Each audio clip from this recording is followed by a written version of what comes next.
We're used to seeing pictures of commodity traders frantically waving their hands in the trading pits at commodity exchanges. Trading changed dramatically, though, in 2007 when the Chicago Mercantile Exchange and the Chicago Board of Trade merged to form the CME Group, the world's largest and most diverse trading exchange. There are still guys in their colorful jackets doing business the old-fashioned way, but computerized transactions are the dominant method of trading now. Market to Market's David Miller reports. Shouts can still be heard on the floor of the Chicago Board of Trade at 141 West Jackson, but nothing in comparison to the cacophony of the past. Most of the open outcry trading has left the futures ring and now takes place in the options pit. The rest of the action at the world's oldest futures exchange has been reduced to a little more than a mouse click. It used to be an advantage when we had all the open outcry transparency held down here where we could see the information and we had the knowledge. But now sometimes things happen and there's much more information floating around electronically where we're the fly on the windscreen per se. You know, we're the last guy to know. March 434.21 by 2 put spread. Scott Shellady has been a commodities trader for more than 25 years. A second-generation floor trader, Shellady owns one of the 3,600 seats or memberships on the CBOT, allowing him to trade on the floor. Memberships come with various trading rights on the exchange, but only 1,400 are considered to be full seats. The price of a seat hit an all-time high of $3.2 million in 2006, but prices have declined 92% over the past 8 years to $265,000. And Shellady says the reasons for owning a seat have changed dramatically. Maybe for actually trading costs at the exchange level, it's an advantage. We trade at a cheaper price as far as the tax that we pay the exchange. But other than that, where it used to be something as an advantage for information, it's not anymore. These days, Shellady does nearly all of his business electronically, which allows him to trade more than just agricultural commodities. However, he does note the advantages and disadvantages of both spending time in a desk chair and shouting in the trading pits. Because the customers want both things. They want trade certainty. Am I filled? Am I filled? Am I done? Am I done? Have I done the actual, has my broker executed what I want him to do? And I want to know yesterday. But at the same time, they want to know what everybody else is doing. So if I do that in the open outcry market, I can tell them what everybody else is doing, or I can tell them upstairs electronically, yes, you're done. You're filled. I've done what you wanted me to do. Well, who else is doing what I want to do? I don't know. I just put it into a machine.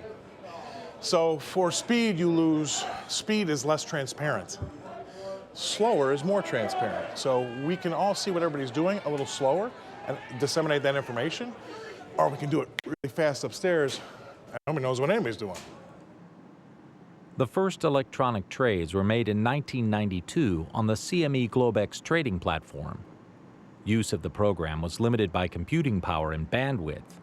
Today, those hurdles have largely been overcome, making it possible to buy and sell anywhere a data connection is available.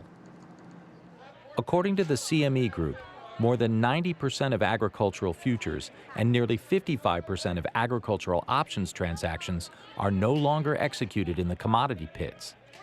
The trend can be seen across the entire exchange as the number of people in the grain and livestock rings diminishes. But as the number of people trading on the floor has declined, the number of opportunities to make trades has increased. In April of last year, the 165-year-old exchange combined the traditional 4 hours of open outcry with 17 hours of simultaneous electronic trading. The new hours allowed the CBOT and CME to reach a volume of more than 265 million futures and options contracts in 2013.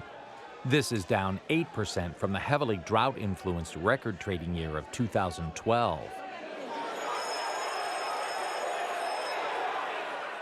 I can remember after the close of the grains, and any given day you could go downstairs to the bar or up to your office and sit around and talking about corn, soybeans, and wheat for a couple hours, just soaking up knowledge and comparing notes. You can't really do that anymore. I think that that's been the big loss And I'm sorry to see that part of it go. On the one side, I can get quicker and better and cleaner executions for myself and my customers, but on the other side, I've lost access to a lot of knowledge that's very, very hard to replace.